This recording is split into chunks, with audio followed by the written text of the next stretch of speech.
নমস্কার বন্ধুরা, সবাই ভালো আছো নিশ্চয়ই। আজকে আমি চিকেন বার্গার বানাবো বলে ভেবেছিলাম, কিন্তু বার্গারের বানটা লাস্ট পর্যন্ত কোথাও খুঁজে পেলাম না। পেলাম পাওভাজির বান। তা সেই জন্য পাওভাজির বান দিয়েই ভাবলাম করে ফেলি, বাদবাকি যেহেতু উপকরণগুলো রয়েছে। তা সেটা বানানোর জন্য আমি এখানে বোনলেস চিকেন নিয়েছি, কিন্তু বোনলেস চিকেন মধ্যে আমি নর্মালি যেগুলো একটু নরম হাড় সেগুলোও আমি নিয়ে নিই। এবার সেইটাকে চিকেনগুলোকে ভালো মতো মিক্সিতে পেস্ট করে নিয়েছি। আর সবজি বলতে এখানে ক্যাপসিকাম নিয়েছি আর রসুন নিয়েছি, সেগুলোকে ভালো মতো একটু কুচিয়ে নিয়েছি। এবার সেগুলো দিয়ে আর একটা সেদ্ধ আলু দিয়ে, নুন দিয়ে, একটু গোলমরিচের গুঁড়ো দিয়ে আর একটু সামান্য তেল দিয়ে ভালো মতো চিকেনগুলোকে মেখে নিয়ে সেটাকে কিছুক্ষণ রেখে দেওয়ার পরে একটু পরে আমরা প্যানের মধ্যে হালকা করে অল্প একটু তেল দিয়ে চিকেনগুলোকে এপিট ওপিট ভালো মতো সেঁকে নেবো, যাতে চিকেনটা আমাদের রান্না হয়ে যায়।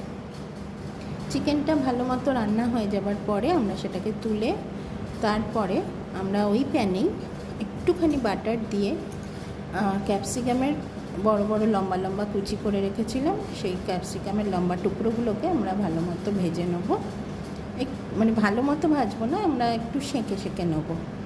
এরপরে আমরা যে পাউরুটিগুলো নিয়েছিলাম, এখানে পাওভাজির বানিয়ে আমি তো নিয়েছি, সেই পাওভাজির বানগুলোকেই আমি মাঝখান থেকে হাফ করে কেটে নিয়ে তার মধ্যে একটা পিঠে আমি বাটার মাখিয়েছি আর একটা পিঠে মেয়োনিজ মাখিয়েছি।